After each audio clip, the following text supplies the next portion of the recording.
میرا نام محمد سجاد اتاری ہے۔ میں یہاں کراچی میں ویسے ہی گھومنے کے لیے آیا تھا کچھ عرصہ کے لیے، برے لوگوں کی صحبت سے، یعنی کہ جو لوٹ مار کرتے ہیں، نشہ کرتے ہیں، اور بھی یعنی کہ بہت سارے کام غلط ہیں جو کرتے ہیں، تو ان سے میری دوستی ہو گئی۔ لوٹ ماری یعنی کہ ہم جو بطہ خوری یا اس طرح کا جو معاملات کرتے تھے، تو پہلے اس کے بارے میں معلومات کرتے تھے کہ یہ بندہ واقعی اس کے پاس پیسے ہیں، یا جو ہے دے بھی سکتا ہے یا نہیں دے سکتا۔ جو دے سکتا تھا تو ہم اس کے ساتھ جو ہے اس سے رابطہ کرتے تھے، اگر نہیں دیتا تو اس کو ڈرایا جائے گا، پھر بھی وہ نہیں دیتا تو پھر اس کے اوپر کچھ حملہ بھی کر دیتے تھے، یعنی کہ ہوائی فائرنگ وغیرہ یا اس طرح کا کوئی معاملات۔ پھر بھی اگر نہیں مانتا تو پھر اس کو زخمی کر دیتے تھے، تو پھر یعنی کہ ہم جتنا بولتے تھے پھر وہ اتنا یعنی کہ دے دیتے تھے۔ یا ہمیں لوٹ مار کرنی ہوتی تھی تو پہلے اس کے بارے میں معلومات کرتے کہ باقی یہ اس کے پاس ہیں، اب اگر ہے تو پھر یہ کہاں ہے، کس ٹائم ملے گا، کہاں سے لے کے جائے گا، کہاں رکھے ہیں،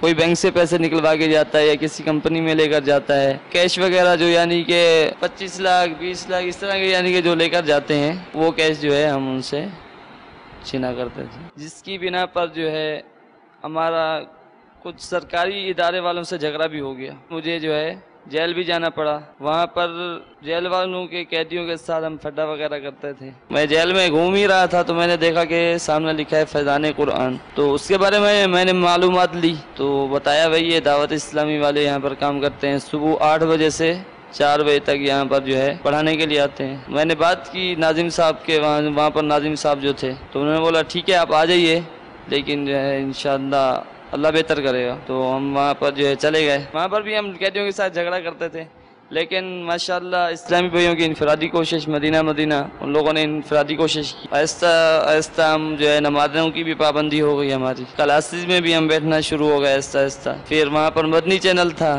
حاجی عمران صاحب کے بیانات، باپا کے مدنی مذاکرے، یعنی کہ ہر اتوار کو یہ پروگرام چلتا تھا کہ کیسا ہونا چاہیے۔ پہلے تو نہیں سنتا تھا، پھر جو ہے اس کی بھی عادت ہو گئی۔ اسلامی بھائیوں کی انفرادی کوشش بھی، ہم بھی کسی سے بات کرتے تو بدتمیزی سے، پولیس والے سے بھی بات کرتے یا پولیس والے ہم سے بات کرتے تو ہم بدتمیزی میں ہی بات کرتے تھے۔ ماشاءاللہ دعوت اسلامی والوں نے جو ہے اس طرح سے بات کرتے، پیارے اسلامی بھائی، میٹھے اسلامی بھائی، یہاں تشریف رکھیے، یہاں بیٹھیے، یہاں آ جائیے، تو یہ جو ان کا بولنا ہے نا، یہ میرے کو بہت اچھا لگا۔ کچھ ہی عرصے کے بعد پھر جو ہے حاجی زمزم رضا اتاری وہاں پر تشریف لائے، یہ ارشاد فرمایا کہ آپ جو ہے توبہ کر لیں گناہوں سے۔ ان سے کافی دیر یعنی کہ 10-15 منٹ ملاقات علیحدہ سے ہوئی، تو پھر میں نے ان سے وعدہ کیا کہ آج کے بعد انشاءاللہ تعالی گناہ نہیں کروں گا۔ پھر جو ہے ہمارا کیسز چلتے رہے 1 سال تک، 1 سال کے بعد جو ہے ہمیں بری کر دیا گیا تھا۔ الحمدللہ جیسے ہی جیل سے باہر آیا تو دعوت اسلامی کے ماحول میں سیدھا فیضان مدینہ جو ہے میں آ گیا۔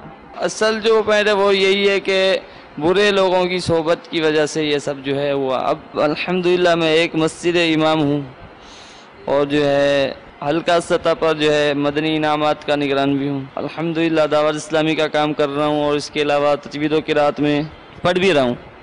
2 سال ہے انشاءاللہ، یہ رمضان میں انشاءاللہ 2 سالہ تجوید و قرات مکمل ہو جائے گا۔ مجلس سے جیل خانہ جات بہت کام کر رہی ہے الحمدللہ، اللہ تعالیٰ ان کو جو ہے اور کام کرنے کی سعادت نصیب فرمائے۔ کل تک جس کو قرآن پڑھنا بھی نہیں آتا تھا، یعنی کہ نماز کے مسئلے مسائل کچھ بھی نہیں آتا تھا، ایک لوٹ مار کرنے والا شخص جو ہے آج ایک مسجد امام ہے۔ الحمدللہ یہ دعوت اسلامی کا فیضان ہے۔